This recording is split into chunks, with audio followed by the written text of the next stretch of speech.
তাইলে দুনিয়াতে আমরা সফল কাম বানিয়ে নিয়েছি কাদেরকে?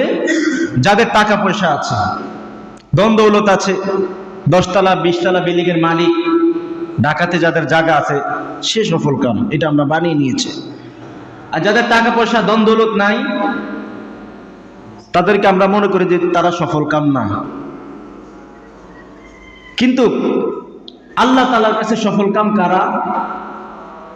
আল্লাহ তাআলার কাছে সফল কাম হলো যাদের ঈমান আছে আর আমল আছে। ঈমান আমল যাদের আছে আল্লাহ তাআলার কাছে তারাই সফল কাম। সুবহানাল্লাহ বলবেন না? কথা কি ভুল বলছি? আমরা বানিয়ে নিয়েছি যাদের সমাজে টাকা পয়সা আছে, প্রভাব প্রতিপত্তি আছে, তাদেরকে আমরা মনে করি সফল কাম। লোকটা খুব ভালো, ভালো চলতেছে, ভালো খাইতেছে। খবর নিয়ে দেখেন যাদের 10 তলা 20 তলা মালিক, বিল্ডিং এর মালিক, গাড়ি বাড়ি আছে, যাদের ঘুম হয় না রাত্রে, বড় ইন্ডাস্ট্রি যাদের আছে, রাত্রে ঘুম হয় না। খোঁজ নিয়ে দেখেন তারা জুস খেয়ে বেঁচে আছে।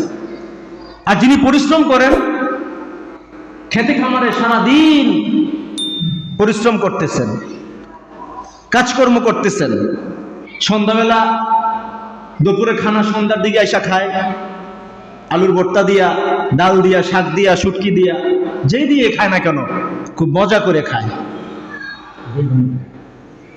আমরা যখন ছোটবেলা যখন আলু লাগাইতাম, যেদিন আলু উড়াইতাম বা আলু লাগাইতাম, ওই আলু চোখগুলা কুচি কুচি কইটা কাটলে একটা গোস্ত বাড়ায় না, ওইটা দিয়ে ওই দিনকে আলুর ডাল রাখতো।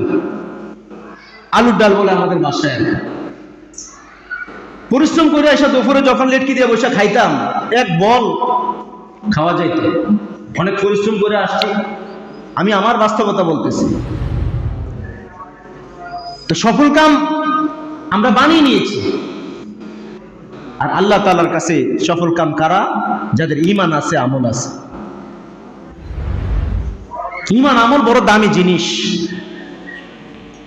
এই দুনিয়ার জিন্দেগি, যিনি দুনিয়া বুঝে তার দিনও যায়, যিনি বুঝে না তার দিনও যায়।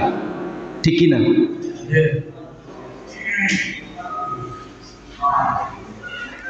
দুনিয়া বুঝে না এমন কোনো লোক নাই। আপনি একটা মাসুম বাচ্চাকে আপনি যদি টাকা দেন, সে টাকাটা নিবে। আপনি দুইটা জিনিস, একটা আগুন, লাল টকটকা আগুন, আর টাকা দেন, সে টাকাটাই নিবে। জানে যে এই টাকা দিয়ে সে চকলেট আইসক্রিম খাইতে পারবে। সে বাচ্চা দুনিয়া বুঝছে। ঠিক কি না? তাকে কেউ বুঝিয়ে দিতে হয় নাই, দুনিয়া বুঝছে। যিনি শিক্ষিত মানুষ তিনি দুনিয়া বুঝে, যিনি মূর্খ মানুষ তিনিও দুনিয়া বুঝে। অনেক বড় বড় শিল্পপতি, কোটি কোটি টাকার মালিক, সে নিজেও জানে না, কলম দিয়ে সে দস্তখত দিতে পারে না। মাস্টার্স পাস, তার আন্ডারে কাজ করে, সে তার অফিসে দেয়া সাত সাত তাকে ডাকে, ডাকে কিনা? দুনিয়া বুঝতেওয়ালাকে আল্লাহ তাআলা দেয়, না বুঝতেওয়ালাকে আল্লাহ তাআলা দেয়। ঠিক কিনা? যিনি মাস্টার্স পাস, বড় MBBS ডাক্তার, প্রফেসর, তিনিও যে তেলাপি মাছ খায়, পাঙ্গাস মাছ খায়। যিনি মূর্খ মানুষ তিনিও তেলাপি, ওই তেলাপি মাছে খায়। ঠিক কিনা? তো দুনিয়া বুঝতেওয়ালা যে আলাদা একটা প্রমোট আছে, আলাদা একটা জিনিস আছে, আর যে বুঝে না তারও যে আলাদা অন্য কিছু আছে, এটা না। বুঝনেওয়ালাকেও আল্লাহ তাআলা খাওয়ায়, না বুঝনেওয়ালাকেও আল্লাহ তাআলা খাওয়ায়। দুনিয়া বুঝার জন্য বড় শিক্ষিত হওয়া লাগে না। আমার কথা খুব ভালো করে বুঝবেন। দুনিয়া বুঝার জন্য ভালো শিক্ষিত হওয়া লাগে না, টাকা পয়সাওয়ালা লাগে না। দুনিয়া যারা বুঝে নাই, দুনিয়া যারা বুঝে নাই তাদেরকে আল্লাহ তাআলা অনেক সম্পত্তি দিয়েছেন, কিন্তু আল্লাহ তাআলার কাছে তাদের কোনো দাম নাই। আল্লাহ তাআলার কাছে তাদের কোনো দাম নাই। কবর জগৎটা মূলত আমরা মনে করি মৃত্যুবরণ করলে শেষ, এটা না। মনে করেছে এই তোমার বাবা মারা গেছে, কোথায় দাফন করে আসছো, কোথায় আছে? কবরে। না, আমি আজকে পড়ছি, আজকে কবরের দুই সুরত। আপনি মুর্দাটাকে আপনি মনে করেছেন আমার বাবাকে আমি কবরে রেখে আসছি, কোথায়? কবরে। মা কোথায়? কবরে। দাদা কোথায়? কবরে। কবর না। আপনি ভাবেন আপনি মেধাতে ঢুকিয়ে নিয়েছেন যেটা কবর, কিন্তু কবরের দুই সুরত।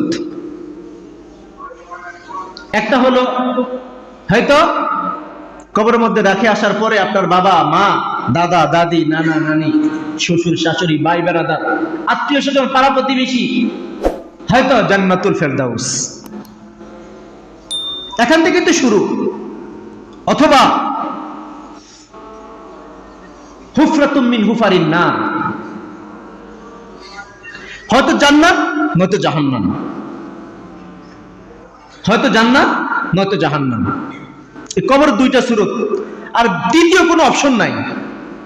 আপনি যদি ঈমান নিয়ে যেতে পারেন তাইলে জান্নাত, আর যদি ঈমান হারা হয়ে যান তাহলে আপনি জাহান্নামে। এই দুই সুরত, তৃতীয় কোনো অপশন নাই, তৃতীয় কোনো অপশন নাই। এই কথাটা মানেন তো সবাই? তৃতীয় কোনো অপশন নাই। যদি থাকে আমাকে বলেন, আমার জানা নাই বাবা, থাকলে আমাকে বলেন তৃতীয় আর একটা অপশন আছে। দুনিয়া কাউকে থাকতে দিবে না। আপনার চাইতে আরো বড় টাকাওয়ালার মালিক, তাকেও মাটির নিচে দাফন করে দিচ্ছে, তাই না নিয়ে গেছে, যাইতে চায় না, শেষ চাইতে নিয়ে গেছে। যিনি দুনিয়া বুঝছে তাকে মাটির নিচে দাফন করে আসছে, আর যিনি আখেরাত বুঝছে তাকেও মাটির নিচে দাফন করে আসছে। দুনিয়া বুঝনেওয়ালাকেও আল্লাহ তাআলা মাটির নিচে দাফন করবেন, নিয়ে যাবেন। আপনি আমি নিয়ে যাই,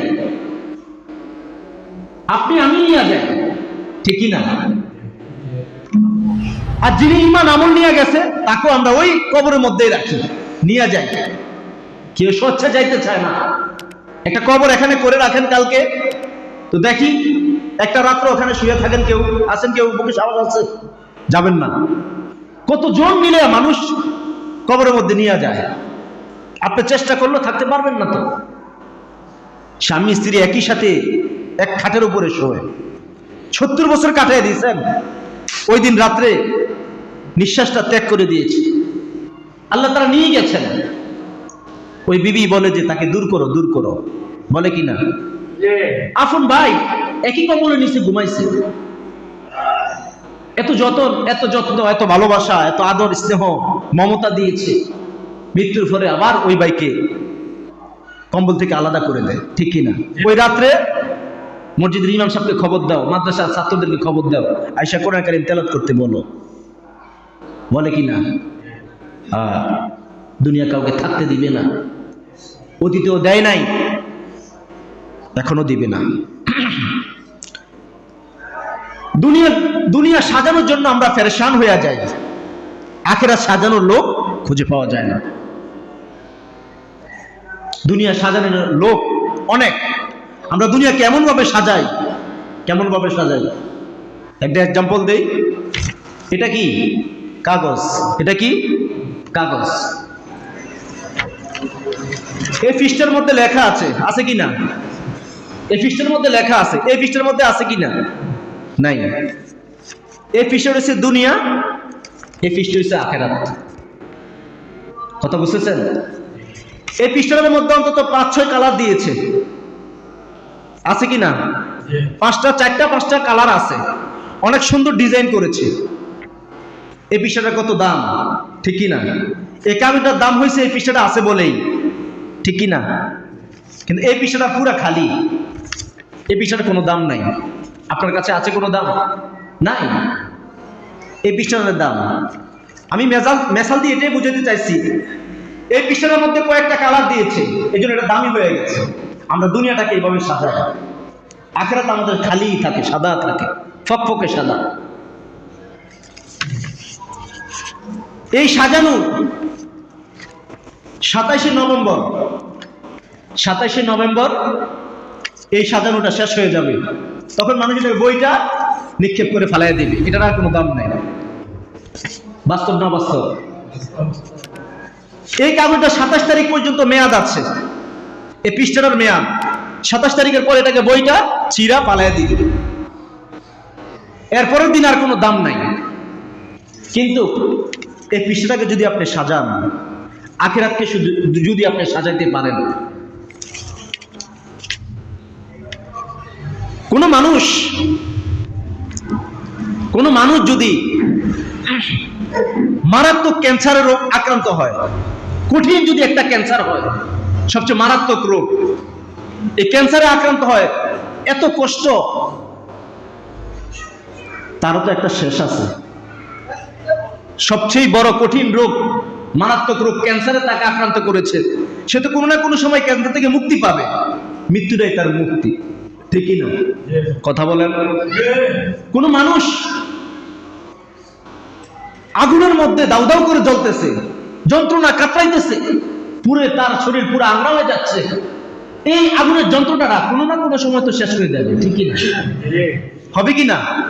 যখন তার মৃত্যুটা এসে যাবে, তার এই জ্বলন্ত আগুনের কয়লার মধ্যে যে জ্বলতেছে, এইটা নিবারণ হবে, শেষ হবে, এটা শেষ আছে। কিন্তু মরার পরে যদি আপনি জান্নাতি হয়ে যান, তাহলে আপনি আবাদুল আবাদের জন্য, আর কোনো মৃত্যু নাই। আর যদি মরার পর আপনি জাহান্নামী হয়ে যান, এটার কোনো শেষ নাই। ক্যান্সারের একটা শেষ আছে মৃত্যু পর্যন্ত, আগুনে পুড়ে আপনি ছাই হয়ে যাচ্ছেন, যন্ত্রণা একটা শেষ আছে মৃত্যু পর্যন্ত। কিন্তু মৃত্যুটা শেষ হয়ে যদি আপনি জাহান্নামী হয়ে যান, এটার আর কোনো শেষ নাই। যদি আপনি জান্নাতি হয়ে যান, সুখ আর সুখ, শেষ নাই। আমার কথাটা বুঝতেছেন? আল্লাহ, আমরা দুনিয়া এইভাবে সাজাইতেছি। আল্লাহ রসুল সাহাবায়ে কেরামদেরকে বলেন, ও আমার সাহাবারা, দুনিয়ার মেসাল কি তোমরা জানো? সকলকে ডাক দিয়েছে। আল্লাহ রসুল বলেন, ক্বালান নবী সাল্লাল্লাহু আলাইহি ওয়াসাল্লাম, ওয়াল্লাহি মাদ দুনিয়া ফিল আখিরাতি ইল্লা মিসলু মা ইয়াজালু আহাদুকুম ইসবাহু ফিল ইয়াম্মি ফালইয়ানজুরু বিমা ইয়ারজি'। হুজুর আকরাম সাল্লাল্লাহু আলাইহি ওয়াসাল্লাম ইরশাদ করেন, তোমরা সমুদ্রের মধ্যে তোমাদের একটা আঙ্গুলকে তোমরা চুবাও, আঙ্গুল সমুদ্রের মধ্যে ঢুকিয়ে দাও, ঢুকিয়ে দেওয়ার পরে আঙ্গুলটা উঠাও, আর উঠানোর পরে আঙ্গুলের দিকে তোমরা লক্ষ্য করে দেখো এখানের মধ্যে কতটুকু পানি আছে। একটা সমুদ্রের মধ্যে যদি আঙ্গুল ঢুকায়, একটা সাগরের মধ্যে, বিশাল সাগর, এখানে একটা আঙ্গুল আপনি ঢুকাইলেন, ঢুকানোর পরে আপনি উঠাইলেন, উঠানোর পরে পানি কি পুরা সাগরের পানি আপনার আঙ্গুলের মাথায় চলে আসছে? তাইলে এক ফোঁটা পানি আসছে কতটুকু? এই বিশাল সাগরের মধ্য থেকে পানি আসছে আঙ্গুলের মাথায় এক ফোঁটা। আল্লাহ রসুল বলেন, এই এক ফোঁটা হইল দুনিয়া, আর যে পুরাটা সাগরের পানি দেখতেছো, এটা হচ্ছে আখিরাত। সুবহানাল্লাহ।